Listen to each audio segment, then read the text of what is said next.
Live कर दिया, अच्छा। हेलो बच्चों, गुड आफ्टरनून। लाइव होना में ठीक है, चलो। गुड आफ्टरनून एवरीवन, कैसे आप सब लोग। मैं उम्मीद करती हूँ कि आप सब लोग अच्छे होंगे, मेरे जैसे बिल्कुल भी नहीं होंगे, क्योंकि मेरे को हो चुका है बहुत तेज जुकाम, गला खराब, देख ही रहे होंगे, है ना। चलो आ जाओ, सब ठीक है। Ma'am today is very cold, today नहीं पिछले 15 दिन से कोल्ड कोल्ड चल रहा है ना। बहुत ठंड हो गई यार इस साल, इतनी ठंड नहीं पड़ती है दिल्ली विल्ली में भी, लेकिन इस साल तो बहुत ठंड हुई है दिल्ली में। चलो भाई, गुड आफ्टरनून एवरीवन। सुमित आ चुके हैं, प्रिंस आ चुके हैं, मिहिर आ चुके हैं, टिंकू आ चुके हैं, राहुल आ चुके हैं, मिस्टर आ चुके हैं। हाँ बेटा, 2 से 3 में मैंने कल अनाउंसमेंट किया था, कल की क्लास में नहीं आए ना राहुल। कल मैंने कहा था कि मैं 2 से 3 में आपकी केमिस्ट्री की क्लास लूंगी, है ना। और वैसे ये टाइम मुझे सही लग रहा है, इसी टाइम पे क्यों ना कर ले अपन केमिस्ट्री की क्लास। हाँ सही है ना, क्योंकि क्योंकि शाम तक तो बहुत ठंड हो जाती होगी आप लोगों के लिए भी, इसी टाइम पे कंटिन्यू कर लेते हैं क्लासेस। चलो, है मेरे पास स्लॉट खाली, आइए स्टार्ट करें अपनी आज की क्लास। देखो, हमने केमिस्ट्री का एटॉमिक स्ट्रक्चर चैप्टर कंप्लीट कर लिया। कितनी क्लास, 5 क्लास में करा ना अपन ने। परमाणु संरचना में हमने सब कुछ पढ़ लिया। एटॉमिक नंबर क्या होता है, एटॉमिक मास क्या होता है, इलेक्ट्रॉन प्रोटॉन न्यूट्रॉन कैसे निकालते हैं, आइसोटोप क्या होता है, आइसोबार क्या होता है, आइसोटोन क्या होता है, इलेक्ट्रॉनिक कॉन्फ़िगरेशन कैसे लिखते हैं, इलेक्ट्रॉन प्रोटॉन न्यूट्रॉन, सब कुछ मैंने आपको पढ़ा दिया। एटॉमिक स्ट्रक्चर का चैप्टर फिनिश हो गया। उस चैप्टर को पहले क्यों करवाया, ताकि आपको ये चैप्टर अब अच्छे से समझ में आए। और इस चैप्टर का नाम क्या है, तो इस चैप्टर का नाम है बच्चा पीरियोडिक टेबल। पीरियोडिक टेबल, जिसको हिंदी में हम कहते हैं आवर्त सारणी। आवर्त सारणी, वैसे आप स्कूल टाइम से पढ़ते आ रहे हैं, लेकिन आप जानते हैं कि वनडे कॉम्पिटिटिव एग्जाम में यहां से बहुत अच्छे अच्छे क्वेश्चंस बन जाते हैं, बढ़िया। इनफैक्ट रेलवे वालों के लिए, एनडीएस सीडीएस वालों के लिए तो बहुत अच्छे से आपको पढ़ना पड़ेगा ये चैप्टर, है ना। चल, तो पीरियोडिक टेबल को पढ़ने में हमें 10 क्लास के लमसम लगेंगी। तो मैं सोच रही हूँ कि 10 दिन रेगुलर पढ़ के ही अपन इसको फिनिश करेंगे, बीच में अपन स्टॉप नहीं करेंगे, क्योंकि स्टॉप करने के बाद ना, कंटिन्यूटी टूटने के बाद ये चैप्टर थोड़ा सा टफ सा लगने लग जाएगा आपको। इसलिए मैंने सोचा है कि इसको हम कॉन्टिन्यूसली पढ़ के खत्म करेंगे इस चैप्टर को। और जब ये चैप्टर फिनिश हो जाएगा, आप समझना आपकी 30 से 35% केमिस्ट्री का सिलेबस खत्म हो गया है। टोटल 35-40 क्लास तो होती है केमिस्ट्री में, 40 मान लो लगभग। तो 10 ये होगी, 5 पहले पढ़ा दिया, तो मतलब 30-35% तो आपका सिलेबस खत्म हो जाएगा। चलो सुनो, पीरियोडिक टेबल क्या होता है, कैसे क्वेश्चंस आते हैं, सब कुछ मैं आपको पढ़ाऊंगी टाइम टाइम टाइम पे, एक बार आराम से आप समझिए। पीरियोडिक टेबल कुछ इस तरीके का एक टेबल होता है केमिस्ट्री में। ऐसा कोई बच्चा नहीं है जिसने इस टेबल को नहीं देखा, देखा होगा ना। चलो ये वाला देखो, इसको बोलते हैं हम पीटी, पीरियोडिक टेबल, आवर्त सारणी। ये आवर्त सारणी, इसको देखो, आपने देख लिया, बस 1 मिनट लगा आपको देखने में, लेकिन इसको बनाने के पीछे बहुत लंबी स्टोरी है, बहुत लंबा इतिहास है। ये 1 या 2 दिन नहीं लगे थे इस पीरियड टेबल को बनाने को, इसको बनाने में सालों लग गए थे। और अलग अलग समय पे अलग अलग साइंटिस्ट आए थे जिन्होंने अपना योगदान दिया था, और उन्हीं के योगदान की वजह से आज हमारे सामने ये पीटी केमिस्ट्री में पीरियोडिक टेबल है जो हम पढ़ते हैं। अब पीरियोडिक टेबल होता क्या है, पीरियोडिक टेबल की डेफिनेशन अगर आप एनसीईआरटी में देखोगे तो उसमें लिखा हुआ है कि arrangements of elements, arrangements of elements in a table, elements in a table is known as PT, is known as periodic table. यानी कि हमने एलिमेंट्स को अरेंज कर दिया, किसमें कर दिया, टेबल में। अरेंजमेंट्स का मतलब आप समझते ही हैं, एलिमेंट्स का मतलब होता है तत्व। आप जानते हैं केमिस्ट्री में बहुत सारे एलिमेंट्स होते हैं। हाइड्रोजन क्या एलिमेंट है ना, कैल्शियम क्या है एलिमेंट है, पोटेशियम क्या है एलिमेंट है। अभी भी एलिमेंट्स की डिस्कवरी होती रहती है, नए नए एलिमेंट की। तो बच्चों अब एक बात बताओ, आप जानते हैं कि पीरियोडिक टेबल में अभी तक 118 एलिमेंट्स हैं। अभी तक अगर आपसे पूछ ले पीरियोडिक टेबल में कितने एलिमेंट्स हैं, तो 118, कुल 118 तत्व हैं। और फ्यूचर में हो सकता है इनकी संख्या 125 हो जाए, 130 हो जाए, 140 हो जाए, है ना। कोई नया एलिमेंट मिल जाए भाई, अर्थ क्रस्ट में, भू प्रपटी में कोई नया एलिमेंट मिल जाए। आपको याद है पीरियोडिक टेबल में पहले 110 एलिमेंट थे, फिर 115 थे, और ये जो लास्ट के एलिमेंट है ना, ये सबसे लास्ट में जोड़े गए, ये वाले एलिमेंट्स 113, 14, 15, 16, 17, 18, ये सारे ये एलिमेंट, और उससे पहले यहीं तक थी ये पीरियोडिक टेबल, फिर ये एलिमेंट जोड़े गए नए नए। तो कोई नया एलिमेंट की डिस्कवरी हो सकती है, कोई बड़ी बात नहीं है। अब आप एक बात ये बताओ क्या कि बच्चों 118 एलिमेंट्स हैं, और आप एक एक एलिमेंट को पकड़ पकड़ के पढ़ोगे तो कितना प्रॉब्लम होगा आपको, है ना। पहले एक एलिमेंट को पढ़ो, कैसे उसकी क्या क्या फिजिकल प्रॉपर्टीज हैं, क्या क्या केमिकल प्रॉपर्टीज है, कैसे बॉन्ड बनाता है, कितनी वैलेंसी होती है, ऐसे करके फिर दूसरा पढ़ो, फिर तीसरा, ऐसे 50-60 ऐसे एलिमेंट्स आप पढ़ोगे तो वो पढ़ना कितना टफ हो जाएगा, उनके बारे में रिसर्च करना कितना टफ हो जाएगा। तो अलग अलग टाइम पे अलग अलग साइंटिस्ट आए, अलग अलग वैज्ञानिक आए, और उन्होंने कहा कि इन एलिमेंट्स के ऊपर पढ़ाई करना, इनके ऊपर रिसर्च करना आसान हो जाए। हम इन एलिमेंट्स को इस तरीके से अरेंज करें कि कुछ ग्रुप और कुछ पीरियड बन जाए, कुछ समूह और कुछ आवर्त बन जाए। तो हम किसी पर्टिकुलर एक ग्रुप का नाम लेंगे ना, ग्रुप का मतलब उसमें बहुत सारे एलिमेंट्स होंगे, 5, 6, 7, वो मैटर करता है आगे कौन सा ग्रुप है। तो अगर हमने उस ग्रुप के बारे में कोई एक प्रॉपर्टी एक्सप्लेन करी, मान लो कोई एक अपन ने एक लाइन बोली कि इस ग्रुप के एलिमेंट्स होते हैं, इनकी वैलेंसी +2 होती है, तो वो उस ग्रुप के सभी एलिमेंट्स पे लागू होगा वो सेंटेंस। तो पढ़ाई करना कितना आसान हो जाएगा ना। तो बच्चा इन एलिमेंट्स पे रिसर्च करना, इनके बारे में पढ़ना और पढ़ाना आसान हो जाए, इसीलिए क्या बनाया गया, इसीलिए पीरियोडिक टेबल बनाया गया। अदरवाइज पीरियोडिक टेबल क्यों बनाया जाता।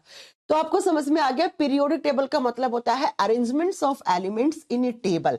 हमने 118 एलिमेंट्स को, 118 तत्वों को एक टेबल में अरेंज कर दिया। क्यों करा, उसके पीछे का रीजन क्या है, उन पे पढ़ाई करना, उस पे पढ़ाना और उस पे रिसर्च करना आसान हो जाए।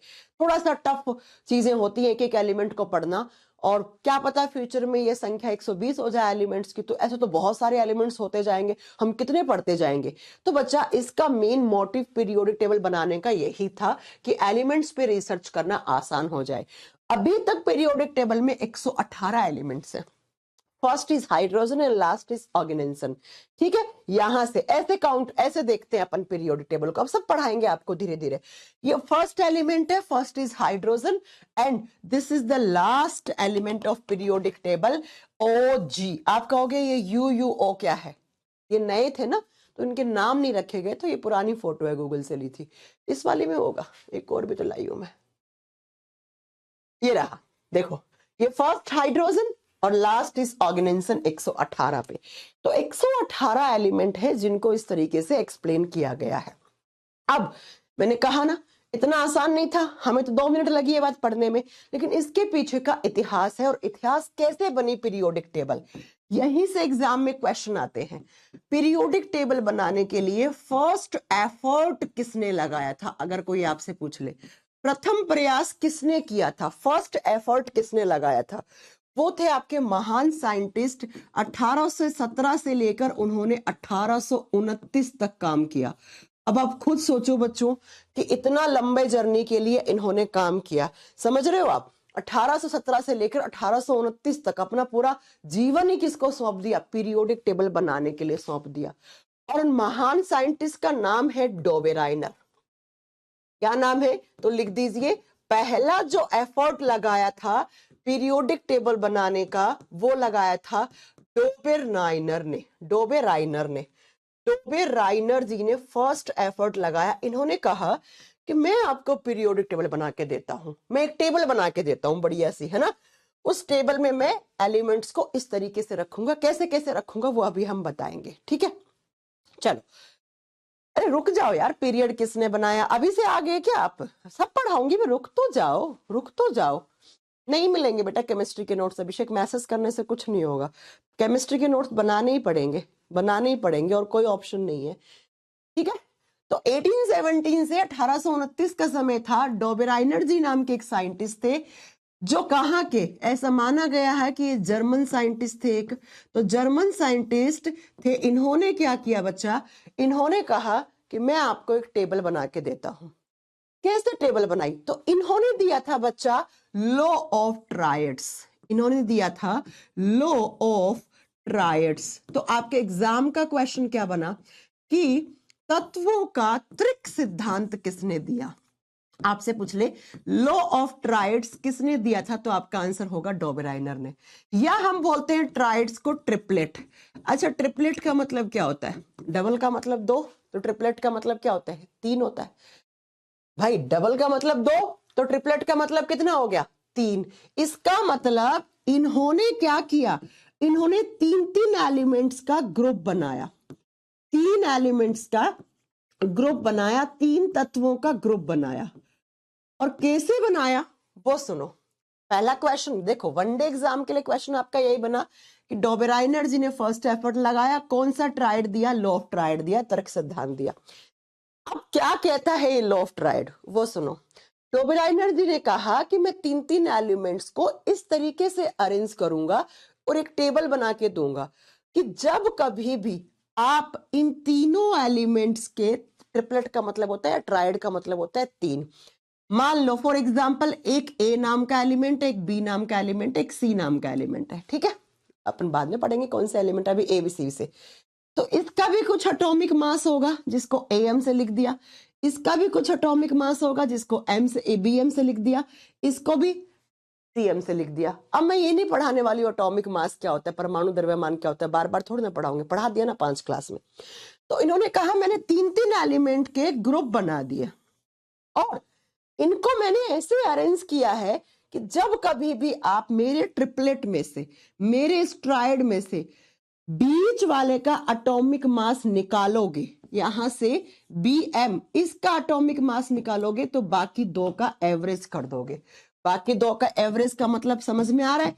इन दोनों का प्लस कर दोगे और किससे डिवाइड कर दोगे? 2 से डिवाइड कर दोगे, तो इस बीच वाले का एटॉमिक मास निकल के आ जाएगा।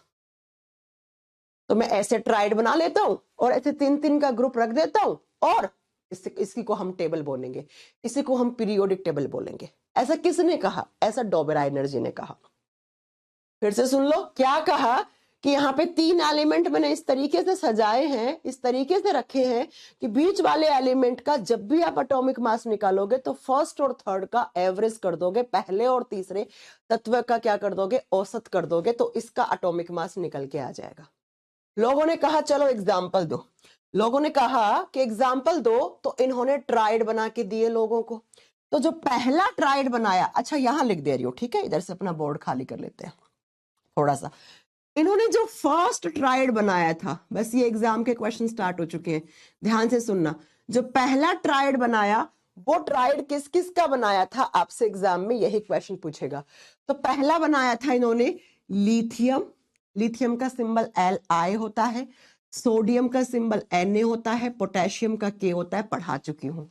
पहला ट्राइड बनाया था लिथियम सोडियम पोटेशियम मेटल का। अब इनको इस तरीके से ट्राइड में, ट्रिपलेट में बना के रख दिया और कहा अब आप निकाल लो यहां से सोडियम का एटॉमिक मास, सोडियम का परमाणु द्रव्यमान निकाल लो, तो लिथियम और पोटेशियम का एवरेज हो जाएगा। तो लिथियम प्लस पोटेशियम का जोड़ दिया और 2 से डिवाइड कर दिया। अब आप कहोगे मैम हमें इनके एटॉमिक मास कैसे याद होंगे? तो भाई मैम ने याद करवा रखे हैं, एटॉमिक स्ट्रक्चर वाले चैप्टर में करवाए थे कि नहीं करवाए थे, है ना। तो सुनो यहां से सोडियम का कैसे निकलेगा। लिथियम को बहुत अच्छे से बताया था, 7 होता है, पोटेशियम का 39 होता है। दोनों को जोड़ोगे तो यहां से उसको फिर 2 से डिवाइड करोगे तो 23 आ जाएगा। तो सोडियम का एटॉमिक मास 23 होता है। शायद आपने पढ़ा होगा कि हम सोडियम को Na1123 ऐसे लिखते हैं, ठीक है। ये तो बात, लोग सरप्राइज हो गए, लोग ने कहा अरे वाह बहुत ही बढ़िया। पहली बार देख रहे हो तो नहीं आएगा समझ में, कुशल बेटा पहले की क्लास करके आओ। लोगों ने कहा वाह क्या रिसर्च की है, क्या बढ़िया रिसर्च किया है ना। तो इनका ये फर्स्ट ट्रायड था, एग्जाम में क्वेश्चन आता है डोबेराइनर जी का जो फर्स्ट ट्रायड था उसमें कौन कौन सी मेटल ली गई थी, उनमें कौन कौन से धातु या कौन कौन से एलिमेंट्स, कौन कौन से तत्वों को काम में लिया गया था। तो आप बताओगे लिथियम सोडियम पोटेशियम, और ऐसे ही याद करना है। अब आपने पहले सोडियम कर दिया, एग्जामिनर तो ऐसे डाल देगा पहले सोडियम फिर लिथियम फिर पोटेशियम, फिर आप गलत कराओगे, ठीक है, क्योंकि आपको एवरेज निकालना है ना। और ये ट्रायल तो सक्सेसफुल हो गया। तो ये 100% सक्सेसफुल ट्रायल था। पहला ट्राइड 100% सक्सेसफुल था, याद रखिएगा। अब बड़े खुश हो गए डोबिना एनर्जी, इन्होंने कहा चलो मैं एक दूसरा और बताता हूं आपको। दूसरा ट्राइड दिया इन्होंने, कौन कौन सा? कैल्शियम, कैल्शियम, चलो मैं फुल फॉर्म लिखे फिर, क्योंकि आज तक आप लोगों को तभी वो याद नहीं हुए होंगे ना एलिमेंट्स। दूसरा इन्होंने दिया कैल्शियम प्लस स्ट्रोंसियम, प्लस मत लिखो यार, स्ट्रोंसियम। अब स्ट्रोंसियम क्या होता है आगे पढ़ेंगे। स्ट्रोंसियम का सिंबल होता है SR। और तीसरा बेरियम, बेरियम का सिंबल BA होता है। ठीक है, अभी आपको सिंबल नहीं पता है तो मैं फुल फॉर्म लिख देती हूं। तो दूसरा ट्राइड बनाया इन्होंने कैल्शियम, स्ट्रोंसियम एंड बेरियम का। अगेन वही, इन्होंने कहा स्ट्रोंसियम का निकाल लो, तो इन दोनों का क्या हो जाएगा? इन दोनों का प्लस हो जाएगा, कैल्शियम का और बेरियम का, और डिवाइड कर दोगे 2 से, तो यहां से स्ट्रोंसियम का एटॉमिक मास निकल के आ जाएगा। किसने कहा? डोबेरा एनर्जी ने। ये 100% सक्सेसफुल नहीं था, ये फंडा 99% तक सक्सेसफुल था। जरा देखो कैसे। आइए यहां पे, ये थे इनके 3 ट्राइड, देख रहे हो आप? 3 देख रहे हो ट्राइड? ये वाला 100% सक्सेसफुल ट्राइड था लिथियम सोडियम पोटेशियम का, निकल के आ गया पोटेशियम का, सॉरी सोडियम का 23 हो गया। दूसरा बनाया कैल्शियम स्ट्रोंसियम बेरियम का, और जब कैल्शियम का 40 होता है, मैंने याद करवाया था, बेरियम का 137 होता है। जब आपने 40 और 137 को प्लस करके 2 से भाग दिया तो 88.5 आया। कितना आया? 88.5, जबकि स्ट्रोंसियम का होता 88 है। यहां से जब इन दोनों का आपने पुट किया तो स्ट्रोंसियम का 88.5 आया। कितना आया? 88.5 आया, जबकि इस स्ट्रोंसियम का होता कितना है? 88.5 का डिफरेंस आ गया। केमिस्ट्री में हम क्या करते हैं, जब एटॉमिक मास कैलकुलेट करते हैं तो हम 88.5 ना लेके 88 से भी निकाल लेते हैं, वो भी आंसर सही हो जाता है IIT तक के एग्जाम में। तो हमने कह दिया इनको कि ठीक है भाई, ये भी आपका सक्सेसफुल है, लेकिन 100% सक्सेसफुल नहीं है। जैसे ये था, ये सक्सेसफुल, ये 99% तक हमने आपको सक्सेसफुल मान लिया, फिर भी हार नहीं मानी। अब इन्होंने तीसरा ट्राइड बनाया क्लोरीन ब्रोमीन आयोडीन का, यहां ये फेल हो गए। तो तीसरा ट्राइड लिखो, ये तीनों याद रखने हैं आपको, ठीक है ना, मैं ऐसे ही नहीं लिखवा रही हूं। तीसरा बनाया कैल्शियम, कहां गया यार, एक मिनट, बोर्ड काम नहीं कर रहा है। तीसरा बनाया क्लोरीन ब्रोमीन आयोडीन का, ठीक है। तो 3 नंबर पे लिखो, जो तीसरा ट्राइड बनाया था वो बनाया था क्लोरीन ब्रोमीन आयोडीन का। क्लोरीन ब्रोमीन और आयोडीन आगे पढ़ाएंगे आपको, ये हैलोजन एलिमेंट होते हैं। क्लोरीन का सिंबल Cl होता है, ब्रोमीन का Br, देखो ये Ba है, एग्जामिनर कंफ्यूज करके यहाँ बेरियम डाल दे, यहाँ ब्रोमीन डाल देगा, यहाँ बेरियम कर देगा, तो आप गलत कराओगे ना फिर। ये आयोडीन, और कहा कि यहाँ से आप किसका निकाल लो? ब्रोमीन का निकाल लो। तो इन दोनों को क्या करना पड़ेगा आपको? प्लस करके और 2 करना पड़ेगा। लेकिन जब इन दोनों का प्लस करके 2 करा तो यहां से आया बच्चा 81.25, 81.25, 81.25 आया, जबकि ब्रोमीन का होता 80 है। अब बताओ 1.25 का डिफरेंस आ गया, ये तो बहुत बड़ा डिफरेंस हो गया ना, इसलिए इनका ये ट्राइड हो गया फेल, और डोबेरा एनर्जी भी फेल हो गए पीरियोडिक टेबल बनाने में। क्या हो गया? ये फेल्ड वाला ट्राइड हो गया बच्चा। तो एग्जाम में क्वेश्चन क्या आता है? एग्जाम में क्वेश्चन आता है कि लॉ ऑफ ट्राइड्स किसने दिया था, या लॉ ऑफ ट्रिपलेट किसने दिया था, तत्वों का त्रिक सिद्धांत किसने दिया? डोबेराइनर ने। कितने कितने एलिमेंट को रखा? 3 एलिमेंट को, और क्या कहा? बीच वाले का एटॉमिक मास निकालोगे तो बाकी 2 को क्या कर दोगे? प्लस करके आप उसका एवरेज, मतलब एवरेज निकाल लोगे तो आ जाएगा।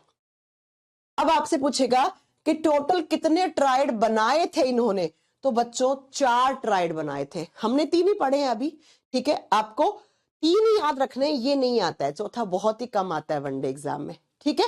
सुनो जरा, इन्होंने कितने? 4 ट्राइड बनाए थे, जिसमें से पहला ट्राइड 100% सक्सेसफुल था, दूसरा 99% तक सक्सेसफुल था, और ये 2 टोटली फेल्ड थे। ये दो टोटली फेल्ड थे।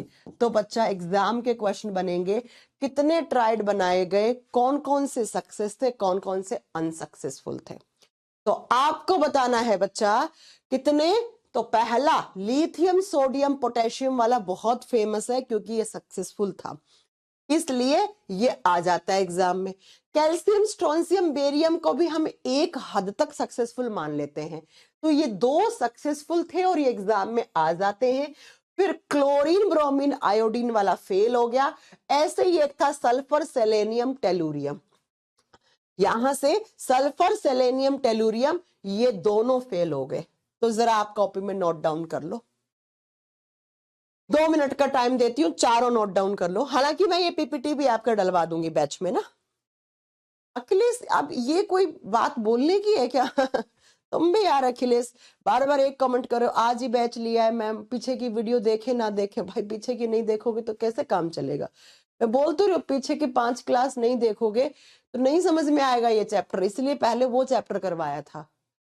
ठीक है, पहले देख के आओ। अनुराग अखिलेश तुम लोग अभी इसमें एडमिशन बंद नहीं हुए कि इस बैच में? हाँ, मैं एडमिशन क्लोज करवाती हूँ, अब लेट हो गया ये बैच आप लोगों के लिए, अब नहीं समझ में आएगा। अब नया बैच ज्वाइन करना चाहिए था आपको बेटा। और अगर आप चाहते हो हमारे साथ आना तो एक काम करो, 5 क्लास हुई वो देख के फिर आ जाओ ना। ठीक है, तो 2 सक्सेसफुल थे, 2 एकदम हम उसको सक्सेसफुल की कैटेगरी में डाल देते हैं और 2 फेल में। तो डॉबेरा एनर्जी यहाँ क्या हो गए बच्चा? फेल हो गए। तो डॉबेरा एनर्जी का एफर्ट क्या हो गया? खत्म हो गया पीरियोडिक टेबल बनाने का। चले, अब डॉबेरा एनर्जी के बाद आए आपके दूसरे साइंटिस्ट। 1865 तक का टाइम आ चुका था बच्चा, समय हो गया था 1865 का। और 1865 में एक नए साइंटिस्ट आए जिनका नाम भी नया नया सा है, न्यूलैंड। न्यूलैंड साइंटिस्ट आए, इन्होंने कहा मैं बनाऊंगा पीरियोडिक टेबल, मैं बनाऊंगा, तुम सब हट जाओ पीछे से। ठीक है, तो न्यूलैंड जी थे ब्रिटिश, मतलब एक ब्रिटिश साइंटिस्ट थे। हालांकि एग्जाम में नहीं आता है किसी भी, लेकिन फिर भी याद रखना वो जर्मन थे साइंटिस्ट। ये क्या थे? ये ब्रिटिश साइंटिस्ट थे। इन्होंने कहा कि मैं बनाऊंगा पीरियोडिक टेबल। और कैसे बनाऊंगा? तो ऐसा कहा जाता है, एक बार ये ध्वनि के सुर सुन रहे थे। ध्वनि के सुर कौन कौन से होते हैं? सा, रे, गा, मा, पा, धा, नी, फिर सा वापस रिपीट हो जाता है। यही होते हैं ना स्वर, संगीत क्या ध्वनि के, जिसके भी आप बोलते हो। ठीक है, तो इन्होंने कहा कि जैसे ये आपके सुर होते हैं सारे गामा पाधा निसा, ये सुन रहे थे एक बार ये, तो इनके दिमाग में एक चीज आई। साइंटिस्ट है, साइंटिस्ट लोगों का दिमाग तो होता ही खुरापाती है, हमारे जैसा थोड़ी होता है। तो इन्होंने कहा क्यों ना मैं एलिमेंट्स को इस तरीके से अरेंज करूं कि ये जो पहला सा है, ये देखो ना 1 नंबर पे, ये 2 नंबर पे, ये 3 नंबर पे, ये 4, ये 5, ये 6, 7, और फिर 8वें नंबर पे फिर से रिपीट हो रहा है। फिर वापस सारे गामा पाधा नीसा, फिर ऐसे वापस सारे गामा पाधा नीसा, ऐसे ऐसे चलता रहते हैं ना, ये सुर चलते रहते हैं। तो इनके दिमाग में आया कि क्यों ना मैं एलिमेंट्स को इस तरीके से अरेंज करूं कि जो पहला एलिमेंट है उसके जो प्रॉपर्टीज हैं, उसके जो गुण हैं, वही गुण वापस आके रिपीट होए 8वें नंबर पे। फिर यहां से 8 वापस काउंट करो तो यहां, तो ऐसे करके इस तरीके से देखो ये एलिमेंट्स ऐसे अरेंज हो जाएंगे और इनके जो केमिकल प्रॉपर्टीज हैं, जो रासायनिक गुण है, वो एक जैसे हैं। उन्होंने कहा कि भाई जैसे ये संगीत के सुर होते हैं आपके साथ और ये वापस 8वें पे रिपीट होने लग जाते हैं, ठीक है, फिर मैं अगर एलिमेंट्स को रख लूं और एलिमेंट्स को इस तरीके से अरेंज कर दूं कि यहाँ पे पहला एलिमेंट है और यहाँ पे 8वां ऐसा एलिमेंट रखूं जो पहले के सिमिलर हो, पहले के जैसा हो। अब केमिस्ट्री में 100% कुछ नहीं होता है, याद रखिएगा, केमिस्ट्री में 100% कुछ नहीं होता है, लगभग पहला और 8वां एक जैसा हो, है ना। फिर यहां से दूसरे से 8 काउंट करोगे तो 9 नंबर पे आ जाएगा। तो ये 2 एलिमेंट एक जैसे हो, लगभग इनके गुण एक जैसे हो। तो अगर आपने इसका पढ़ लिया तो इसके नीचे वालों के गुण लगभग एक जैसे होंगे, तो पढ़ाई करना आसान हो जाएगा ना। सिर्फ एक के बारे में पढ़ो, बाकी सब वैसे ही है। तो मैं इस तरीके से पीरियड टेबल बनाऊंगा क्योंकि पहला एलिमेंट 8वें पे वापस रिपीट कर रहा था। तो इन्होंने जो अपना सिद्धांत दिया उसको बोलते हैं लॉ ऑफ ऑक्टेव। तो लिखो न्यूलैंड जी ने कौन सा सिद्धांत दिया था, कौन सा प्रिंसिपल दिया था, तो इन्होंने दिया था लॉ ऑफ ऑक्टेव। ऑक्टेव का मतलब होता है 8, हिंदी में बोलते हैं अष्टक सिद्धांत। इन्होंने अष्टक सिद्धांत दिया। और एक बात बताऊं आपको, जब तक ये आए थे न्यूलैंड जी, तब तक टोटल नॉन एलिमेंट्स की संख्या कितनी हो गई थी? टोटल नॉन मतलब तब तक कितने एलिमेंट्स की डिस्कवरी हो चुकी थी? 1865 तक कुल ज्ञात तत्वों की संख्या 56 थी, यानी कि इनको 56 एलिमेंट्स को अरेंज करना था। मगर आज कितने, आज 118 है, लेकिन 1865 तक सिर्फ 56 ही एलिमेंट थे, 56 थे, यानी कि कुल ज्ञात तत्वों की संख्या 56 थी जब ये पीरियोडिक टेबल बनाने की कोशिश कर रहे थे। तब ये एग्जाम का क्वेश्चन आता है, बहुत अच्छा क्वेश्चन है कि इनको कितने एलिमेंट्स को अरेंज करना था। आप बताओगे बच्चा 56, जिसमें फर्स्ट एलिमेंट, ये ऐसे क्वेश्चन आते हैं, यानी कि इन्होंने जब पीरियोडिक टेबल बनाने की कोशिश की तो उसमें प्रथम तत्व हाइड्रोजन था। हाइड्रोजन जिसका सिंबल H है, आज भी हाइड्रोजन है, कोई बड़ी बात नहीं है, ठीक है। और लास्ट जो एलिमेंट था इनके पास इन 56 में, एक नंबर पे हाइड्रोजन, तो 56 पे इनकी पीरियोडिक टेबल में जो इन्होंने बनाने की कोशिश की थी, दैट वाज थोरियम। थोरियम, ठीक है। तो ये तीनों पॉइंट आपको याद रखने हैं कि कितने टोटल के एलिमेंट्स की डिस्कवरी हो चुकी थी। पहला कौन सा था, हाइड्रोजन, और लास्ट कौन सा था, थोरियम। सिद्धांत दिया, उसको लॉ ऑफ ऑक्टेव कहते हैं। लेकिन ये फेल हो गए थे। ये फेल किसके बाद, याद रखिएगा, इनका सिद्धांत कैल्शियम के बाद फेल हो गया था। कैल्शियम के बाद ये फेल हो गए थे, बस यही तक, कैल्शियम से पहले पहले तक इनका सही था। अब कैसे बनाया, तो ये रहे आपके डॉबेराइनर। डॉबेराइनर जी नहीं, न्यूलैंड की बात करेंगे हम। कहाँ गया पीरियोडिक टेबल, ये रहे, ये दिख रहे, ये है JAR न्यूलैंड इन 1865, 1865 में न्यूलैंड्स ऑक्टेव्स यानी कि 8 एलिमेंट का ग्रुप बनाया, ठीक है। पहली बात तो याद रखना, इन्होंने जो एलिमेंट्स को रखा था ना, वो उनके इंक्रीजिंग एटॉमिक मास के आधार पर रखा था। अब क्या मतलब हुआ एटॉमिक मास का, अब बार बार थोड़ी ना पढ़ाऊंगे एटॉमिक मास क्या होता है। परमाणु द्रव्यमान या परमाणु भार बोलते हैं हम, एटॉमिक मास को बोलते हैं ना। इन्होंने एलिमेंट्स को जब रखा तो उनके एटॉमिक मास के इंक्रीजिंग ऑर्डर में रखा, कि यहाँ पे सबसे कम एटॉमिक मास वाला, यहाँ पे फिर थोड़ा ज्यादा, फिर थोड़ा ज्यादा, फिर थोड़ा ज्यादा, यानी कि ऐसे जाओगे ना तो एटॉमिक मास आपको बढ़ता हुआ मिलेगा एलिमेंट्स का। ये पॉइंट तो आपको समझ में आ गया। अब देखो इन्होंने कैसे एलिमेंट्स को अरेंज किया। Hydrogen, lithium, beryllium, boron, carbon, nitrogen, oxygen, fluorine, sodium, magnesium, aluminium, silicon, phosphorus, sulphur, chlorine, potassium, calcium, chromium, और यहाँ पे आपका टेल्यूरियम, मैंगनीज, आयरन। तो आपको हमें तो सिंबल से याद नहीं होते, कोई बात नहीं, आगे आपको याद करवा देंगे।